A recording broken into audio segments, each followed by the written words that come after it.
যুবদল নেতা কিবরিয়া খুনের আরো খবর জানাতে পল্লবী এলাকা থেকে যুক্ত হচ্ছেন সহকর্মী ইউসুফ ভুঁইয়া। ইউসুফ, কিভাবে হত্যাকাণ্ড ঘটেছে, কি বলছে এলাকাবাসী ও পুলিশ?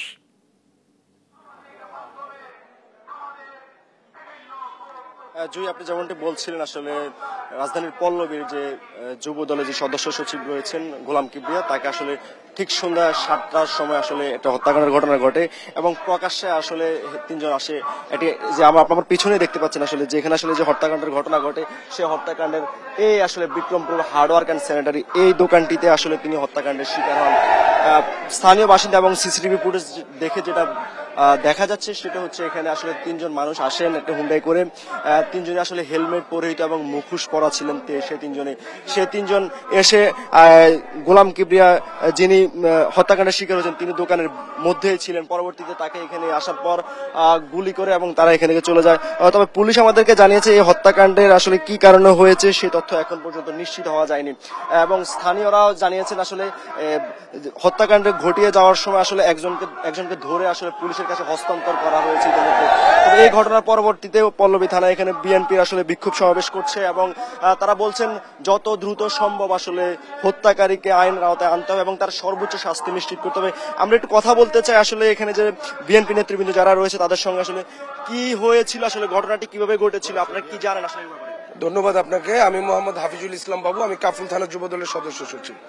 আসলে আপনারা যেরকমটি জেনেছেন ভিডিও ফুটেজের মাধ্যমে, সিসি ক্যামেরার মাধ্যমে, আমরাও ঠিক এখন পর্যন্ত অতটুকু জানি। আমরা যেটা দেখেছি যে 300 অস্ত্রধারী সন্ত্রাসী এসে পল্লবী থানা যুব দলের বিপ্লবী সদস্য সচিব গোলাম কিবরিয়া ভাইকে এলোপাতারি গুলি করে দিয়ে ওরা চলে যায়। আমরা এও জানতে পেরেছি যে যাওয়ার পথে জনতা একজনকে গ্রেফতার করেছে, সে হয়তো প্রশাসনের আন্ডারেই আছে। এখন প্রশাসন অবশ্যই এই হত্যাকাণ্ড যে কারণেই হয়ে থাকুক, একজন যেহেতু ধরা পড়েছে, অবশ্যই প্রশাসন তার মাধ্যমে টোটাল ক্লুটাই বের করবে, আমরা আশা করি।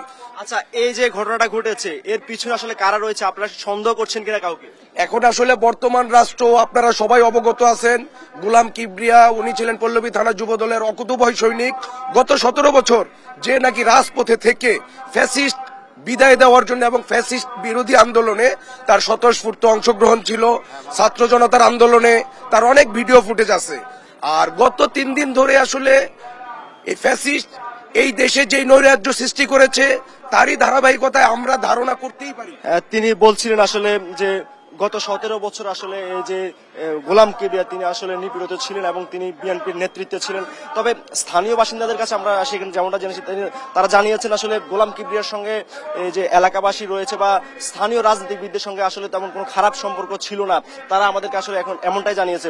তবে সন্ধ্যা ঠিক 7টা আগ মুহূর্তে আসলে এই ঘটনাটি ঘটে, স্যানিটারি দোকানের মধ্যে ঘটনাটি ঘটে এবং 3 জন দুর্বৃত্ত এসে গুলি করে হত্যাকাণ্ডের শিকার করেন এবং তাকে পরবর্তীতে সরওয়ার্দী মেডিকেল তাকে নিয়ে যাওয়া হয়। সেখানে আসলে চিকিৎসক তাকে মৃত ঘোষণা করেন। তবে এই ঘটনা এখন পর্যন্ত পুলিশের পক্ষ থেকে কি কারণে ঘটনাটি হয়েছে সে ব্যাপারে নিশ্চিত হওয়া যায়নি। এ ছিল পল্লবী থেকে সর্বশেষ পরিস্থিতি।